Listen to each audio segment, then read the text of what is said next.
And now, WBW Theater. Welcome to WBW Theater. Listen to a series of radio dramas, comedies, mysteries, thrillers, westerns, all dedicated to preserving the golden age of radio. Those thrilling days of yesteryear, way back when families gathered together around the living room radio to join the theater of the mind.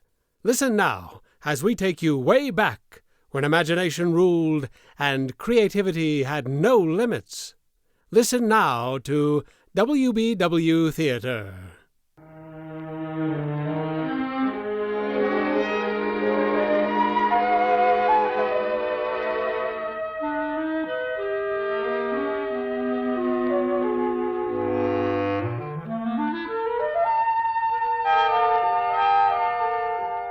Stephen Stewart, 48, suave in a slimy way, lies in his bed.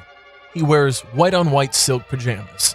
There is a bullet hole in his head, a green silk scarf around his neck, a stab wound on his chest. There is a glass with a clear liquid on the bedstand. The room is done in Victorian style. Sun is coming in from the window. The setting is in the sitting room of the Stewart estate. The location is Dorchester County, New England. The time is the present in the early morning after breakfast. A murder has just occurred in the upstairs master bedroom, where Stephen Stewart lies in his white-on-white silk pajamas, a bullet hole in his forehead, a green silk scarf knotted tightly around his throat, a stab wound in his chest, the odor of bitter almonds about his lips, and in a glass beside the bed, enough strychnine to fell an elephant. Downstairs in the sitting room, there sit 6 people, all of them possible suspects in the case. Alan P. Smith, 42, dressed in high-end power clothes.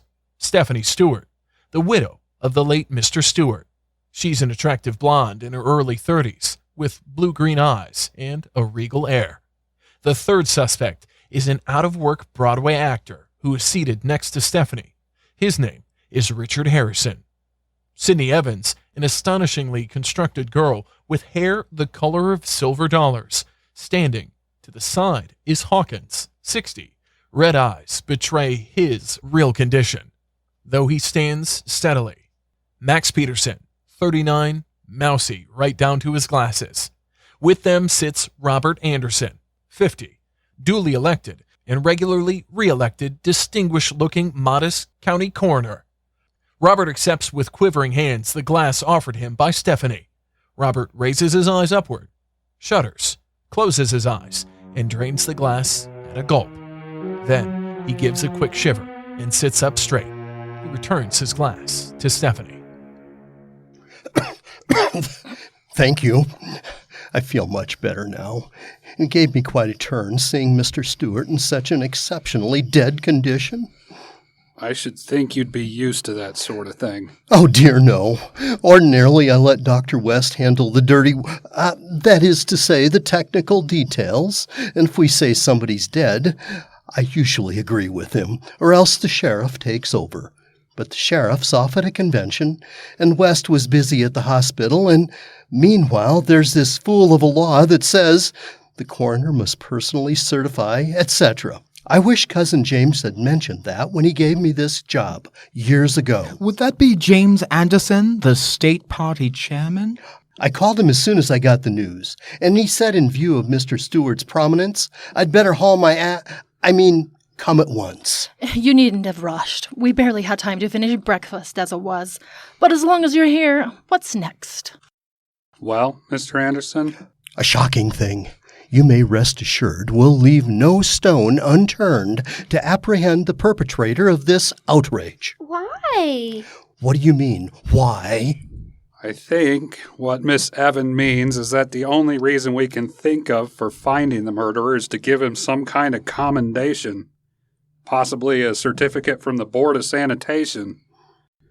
You couldn't spit into a crowd of any size without hitting someone who'd like to see Stephen dead. In fact, just before you arrived, we were wondering among ourselves which of us didn't hate him enough to kill him. I don't understand you. Well, there were 5 methods used, but there are 6 of us. 6? Are you including Mr. Stewart's butler as a suspect? I insist! I've got my rights! After all, he found the body and was the last person to see Stefan alive last night. I could have been snoggered. I'm just as well as anybody. Maybe even better. Did you? No. We won't know what really killed Mr. Stewart until Dr. West finishes his autopsy anyway, so we may as well try to establish the sequence of events. Now, what happened after Hawkins found the body? He told me and I told the others. Then we all trooped upstairs to check and figure out what to do. I remarked that Stefan was looking poorly, not himself at all, and Alan said it was understandable since he'd evidently had a fairly wild night, and besides, death changes a person's appearance. Then Hawkins suggested you ought to be called, and Richard asked if there were any relatives to be notified. Are there? Stefan once mentioned a brother, but he reportedly vanished in Tibet years and years ago. I said I didn't know how to send a message to Tibet, and Richard said you started with a responsible yak. Please, get on. And that was it. Max said something about the newspapers getting hold of this, and Cindy got all excited and said she wanted to change into something more suitable. And then we all went back to breakfast. Back to breakfast? After learning that your host had been murdered? No need to let it spoil the whole weekend, old man. Oh, of course not. Another drink, Mr. Anderson? Just a small... No, perhaps I'd better not. Now then, you claim your late husband had enemies? He collected them the way some people collect matchbook covers. A new group with every issue of his magazine. But if you ask me, Mr. Anderson, you're on the wrong track entirely. I am certain my husband committed suicide. Surely you've heard of all those libel suits against Expose. Over $7 million worth up to the last Thursday. Obviously, Stefan couldn't face them, so he killed himself. 5 different ways? He was always very thorough. It won't do, Mrs. Stewart, and I find it hard to accept the theory of enemies, since he was killed in his own home among his friends. Mr. Anderson, there are a couple things you should know. First, Stefan Stewart had no friends. I knew him in college, and where he was an odious little sneak with a theory that into each life some dirt must fall, and that he ought to know what it was in order to make something out of it. Nobody paid any attention to him until he inherited enough money to begin printing his slimy scandals. But now you find half the population waiting avidly for its monthly lesson and license. The other half are the people Stefan had the goods on, ourselves included, all of whom would have bought tickets to see him drawn and quartered. The second thing is, with one exception, none of us have ever met until this weekend. We've been wondering, rather, why he chose to bring us together. That's true. We're the exception Alan refers to. We've loved each other for years, but Stefan would never agree to a divorce. Probably because it might have made Stephanie happy. And she couldn't file because he had a story about me and threatened to print it if she did. If you're looking for motives, Mr. Anderson, there are a couple of good ones. I only responded to his invitation because I wanted to see Stephanie once more before I left. I'm taking a couple of months' vacation at a place I own in South America. As for the rest of this party, I know little more about them than you do. You know our names. I'm the executive vice president of the Carib Cruise and Export Lines of New York. I work for the State Department in Washington. Passports. I'm a model. And the late Mr. Stewart held some embarrassing secrets about each of you. I hope you don't mind if we don't choose to unburden ourselves further at the moment.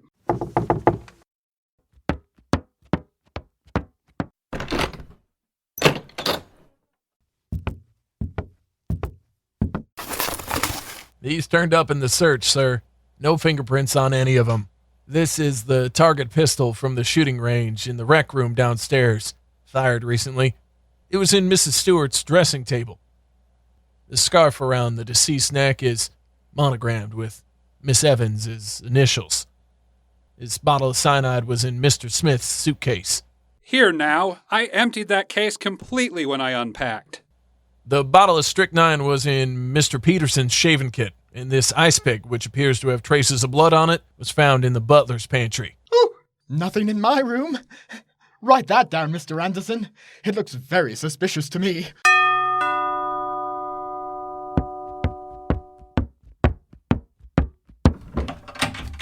Dr. West. Greetings, Robert. Thought you'd like to hear the autopsy results. Very curious situation. Of course, the lack of cyanosis indicated at once that the scarf could be eliminated as a cause of death. It was tied around Stewart's neck afterwards. Similarly, there was no sign of hemorrhage at either the stab or bullet wound. They, too, were made after death. So, it was the poison? I suspected it all along. So it would seem. However, analysis of the stomach contents showed no trace of cyanide or strychnine or anything, indeed, more lethal than a light supper. Then what? Well, brace yourself, Robert. Stephen Stewart died of a heart attack. Heart attack? Hate to break up a jolly little murder case, but there it is, with no doubt whatever. Stewart's pump blew a gasket. But the bullet and the ice pick and now you wander into the realm of the psychotic. Judging from the fill-in your man gave me, any or all of these folks might have done that, though I would guess the deeds were done by one individual of a vindictive turn of mind. But there you are, Robert. If you care to pursue this murky matter further, you may nail someone on a charge of corpse mutilation, but not on a murder charge, or my name ain't young Dr. Kildare. I bid you good day. Good heavens! What will Cousin James say? I fail to see your problem, Mr. Anderson. Things could hardly have worked out better for you. Better? I can't make heads or tails out of any of this. And you say things couldn't be better? Certainly. Look at the facts. Here you are, a modest county coroner faced with a baffling death of a prominent publisher. But, unimpressed by a mass of confusing and contradictory clues, you pierce directly to the heart of the matter and prove he died of a natural death. Dr. West has sworn to it. What need is there to stir up the newspapers, or Cousin James, with trivial details? Bless my soul. You're absolutely right. The case is closed, isn't it? You mean there won't be any photographers? There, my dear. You'll have other opportunities to display your talents, I'm sure. What fools we've been! Don't you see? The moment West mentions Stefan's light dinner... My God, you're right. Stefan ate a particularly heavy dinner last night. Someone even made a comment about where he was stowing it all. I still don't understand. You really spotted it before any of us when you said Stefan looked different somehow, and we all dismissed it. He looked different, my darling, because that wasn't Stefan. Congratulations. Stefan! How pleasant it is to see once more the friends I'd left behind. I understand you met my poor brother Stanley this morning. Is he the one who vanished in Tibet? The same. Like you, I was astonished at his resemblance to me when he suddenly turned up last night after all you'd retired. After years of climbing mountains and eating yak butter, he looked no healthier than I do after years among the flesh pots. So much for clean living. I assume your modest intelligences have begun to fathom my little plan. The oddly assorted talents here should have tipped you off. An official in a steam-line who once smuggled far more dangerous cargo than a simple publisher. A ham with his own private smokehouse in Brazil. A man whose vocation is passports, and whose avocation was once the forging thereof. And a plaything to while away a lonely exile.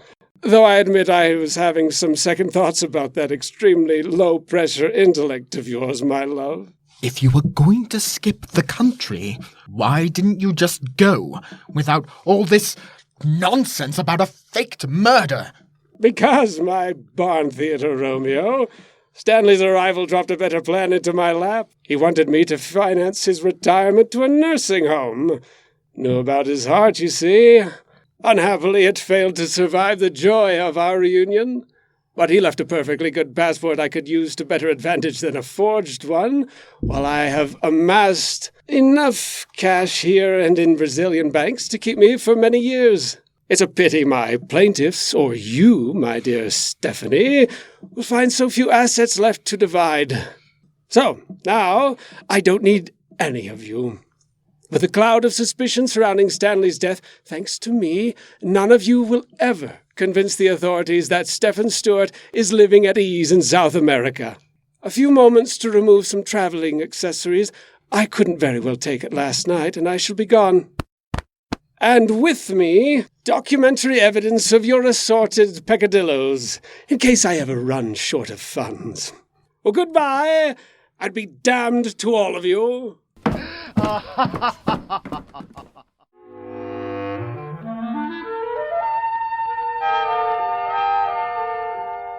The scene is now in the same room a little later. Mr. Anderson sits on the edge of a chair, hands clasped between his knees, eyes staring fixedly out at the garden, now awash with the orange hues of sunset.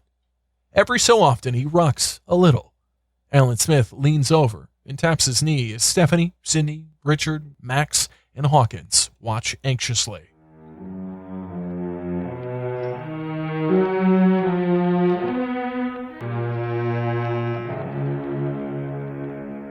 You understand our position, Mr. Anderson? Oh, yes, certainly. We knew the authorities had to be told. Of course. We have to tell the authorities every blasted thing, don't you? So when we recalled the capable way you conducted today's investigation, we naturally turned to you again. Besides, we wouldn't want you getting in trouble with Cousin James, having to rake up that other matter. Then you think our idea is sound? Yeah, I guess so. We thought we might put him in the copse behind the rock garden. Hawkins says it's very secluded, owing to the steady encroachment of poison ivy. Rather fitting, don't you think? Fine. I'll get the shovels, sir.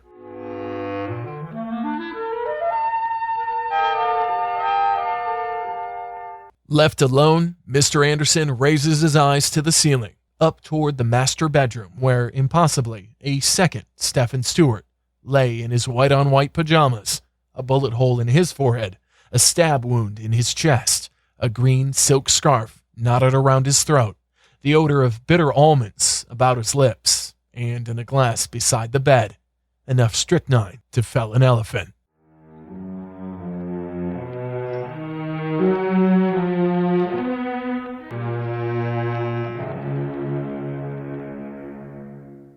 Join us again as we bring you exciting thrills and adventure, rip-roaring comedy, and shoot-'em-up westerns and gangbusters.